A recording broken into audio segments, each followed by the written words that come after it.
Alright, welcome back. This project here was from a couple months ago.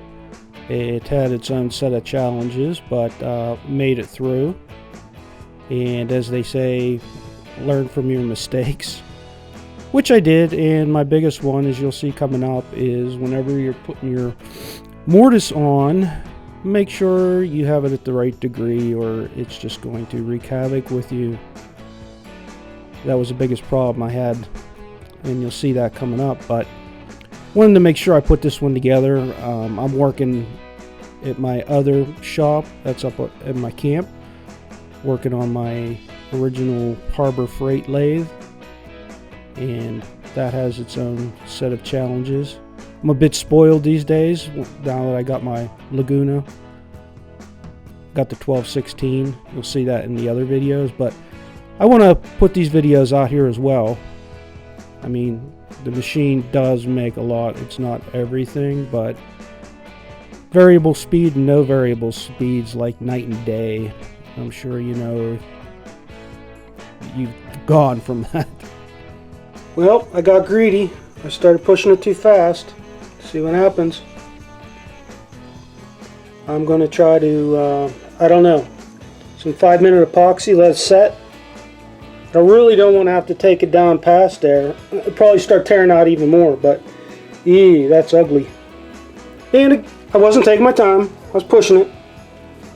That's what I get. Well, I hit it with super glue. We'll see how that goes. I think I know why that happened. I had my tool rest up a little bit too high, so I don't know. I think that has something to do with it, so I'm going to lower that down, see how it goes.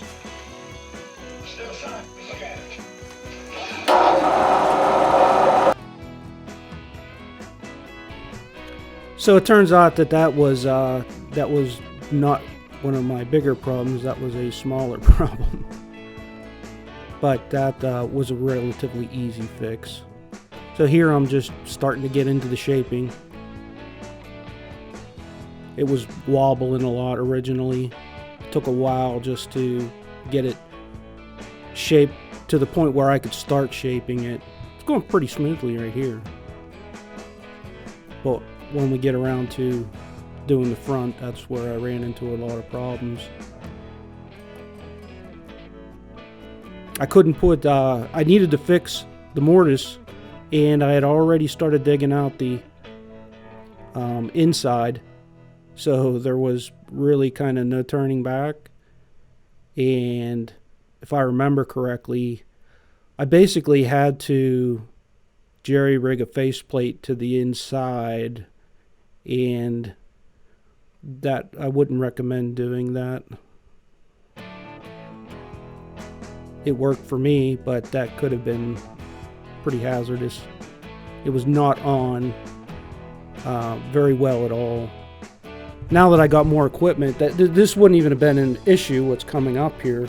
I got a new set of jaws, and I could have just put the front in that set of jaws. The round, I forget what they're called. But that would have solved my problem. I would have been able to fix the mortise. All I had to do was adjust the degree and put it back on. But there was really no way to do it. Well, I found a way.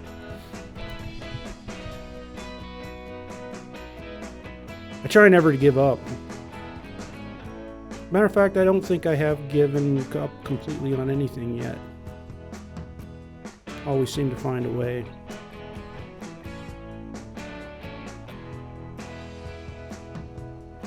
So right here is where I should have been paying more attention.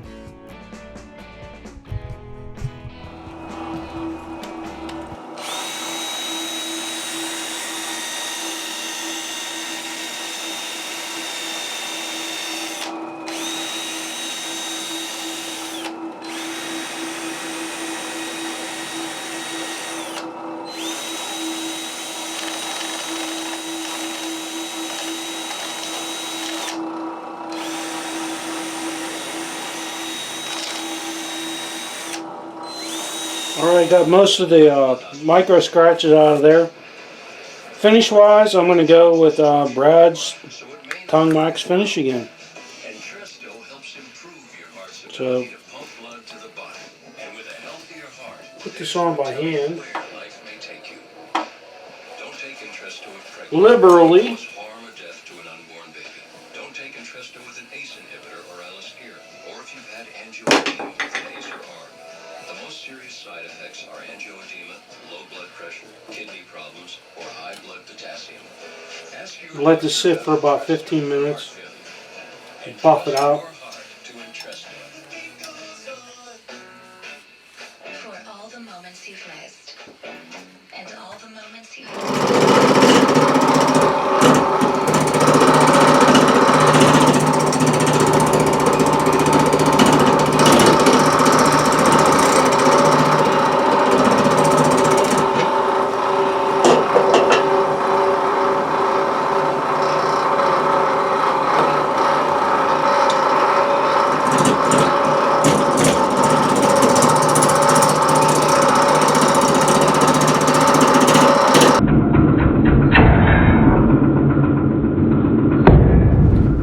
Well, I don't know what the hell's wrong with this bowl.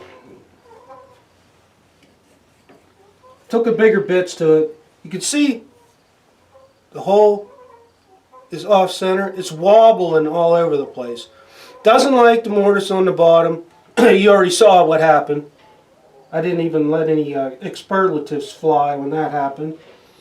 But it doesn't want to stay on the bottom. Wants to wobble all over the top. I can't get my center hole. I don't even know if that matters, but it's fighting me all over the place. And since the bottom doesn't like it, I'm trying to take it as easy as possible. But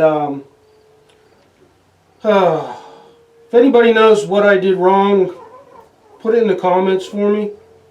But I'm just going to keep going at it, but I'm going to have to go at it slow. So after looking this over, I know what the problem is.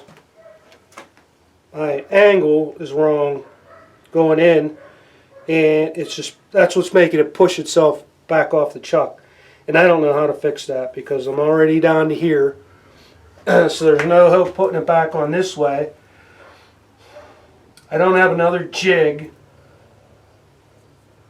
I don't know what to do in order to get this back on here to fix the bottom. And I don't know about moving forward with the way I mean, I am having some success, but A, it's going to take forever, and B, it's risky. So I'm going to have a beer and think about this. Alright, this is pretty much the last shot at this. If it's still unstable, pretty much screwed.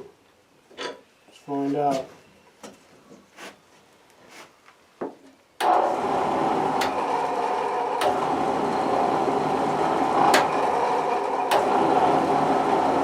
It's better, but still might be screwed. Okay, so what I'm doing so far is I took this off the lathe a couple times, and I'm just using the bits to take the inside down a little bit further, make it a little bit easier.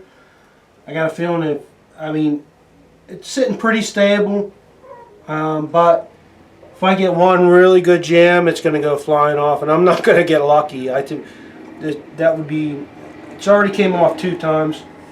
Ooh, what's that? I'll have to address that. But I'm just going to try and take it easy and get through this and salvage this. We'll get there. Alright, everything's going good.